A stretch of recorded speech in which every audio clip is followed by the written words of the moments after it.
Tak jo, mám tady právě v tuhle chvíli na Dead Coffee Party 13 Pepu z kapely Pico Dead. Vítám tě tady, čau. Čau, čau. Čau.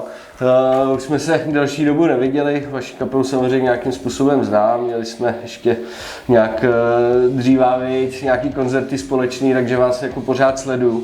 Ale vlastně hned moje první otázka, která je zajímavá, zaznamenal jsem teď v nějakých diskuzích a zrovna to bylo ohledně právě Dead Coffee Party, kdy jako vlastně lidi řešejí, jak je to s váma, jste česká kapela, německá, vím, že jste u hranic, že jo, máte tam něco společného, máte vlastně zpěváka z Německa, zbytek kapely teda jste asi někde kraj Liberecko, ale jak tohle to máte, jestli by si mohl osvětlit teda, jak tohle to vlastně je, protože někdo uvádí, jako, že kapela z Německa, někdo zase říká ne, to jsou Češi, tak jak tohle? No tak, my jsme Češi, zpěvák je Němec, už 15 let a bývaly ještě doby, kdy jsme byli jako, že i zpěvák a basák byli Němci, že jsme byli vyloženě půl na půl.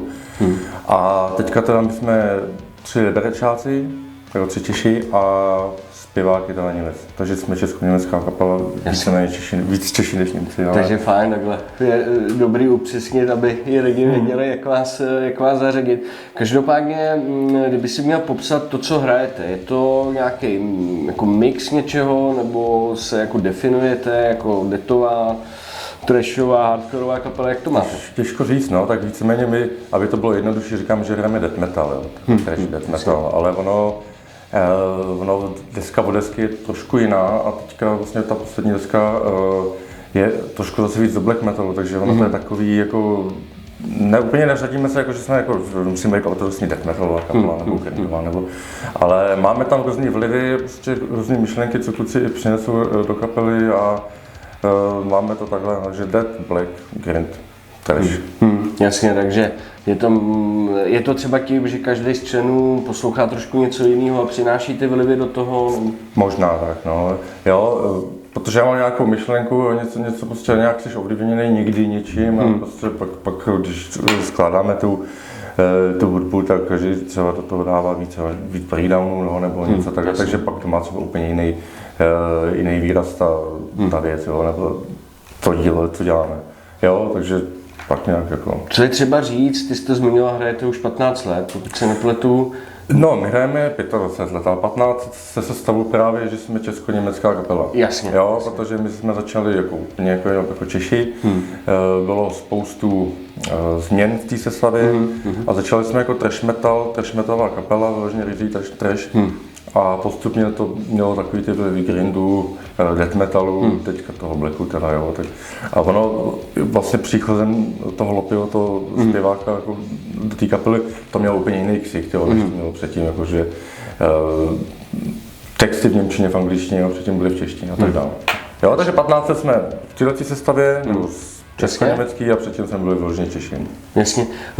Zaznamenal jsem, že vlastně poslední dobu jste právě, když jste na to narazil, máme texty v němčině, v angličtině, tak jste nějaký zveřejňovali, že jsem si všimnul, že jste dávali, že lidi se ptají, jestli máte vůbec texty, tak kam to jako míříte? Spíš teď na tu angličtinu? Nebo... Je to půl na půl.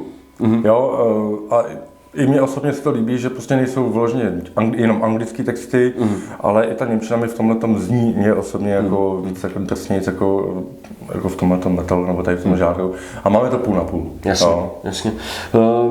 Letos, nebo nejde si nevšimnout, letos vlastně v posledních letech hodně jezdíte, podařilo se vám dostat i jako na hodně slušné velké akce, tak čím to je? Jako začali jste dělat nějaký větší promo, nebo jste se jako víc někde s někým jako domluvili? Nebo... Děláme si to sami, jo, nemáme vyloženě manažera, nemáme promotéra, děláme si to sami, některé koncerty scháním já, některé schání Lopy, a i ty pořadatele tak nějak kontaktujeme, nabízíme naši muziku, kluci se hodně dobře starají o ten Instagram, což je asi v dnešní době dost důležité, Facebook a takový.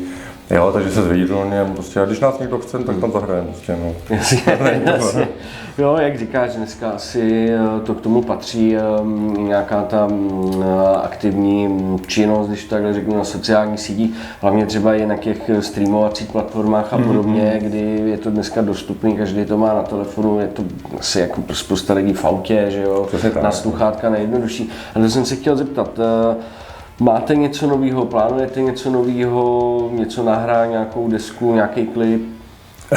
Klip zatím ne, ale budeme dělat tak nějak, už máme nějaké nápady na novou desku, protože ta Kill by Silent už zase 2 roky stará, takže by to chtělo. Takže teďka třeba na podzim už začneme trošku komponovat, protože zase máme docela velkou díru, že nehrajeme teďka po tom festivalu, pak až v listopadu máme koncert potvrzený, takže mezi tím to vyplníme tím, že prostě budeme komponovat, že se zavřeme do těch zkušebny a budeme připravovat nějaký album potom, když by vyšlo příští rok, nebo za další rok uvidíme ještě. Jo, ale máme v plánu samozřejmě aspoň něco dělat novýho, jo, nehráme to samý. Dobře, tak jo, super. Máš nějaký vzkaz pro fanoušky, který by si chtěl na závěr říct tohle rozhovoru? No, vzkaz, choďte na festivaly, podporujte kapely, poslouchejte muziku. Super, díky Pepo za rozhovor a užívejte Feskák dneska. Díky. Čau. Čau.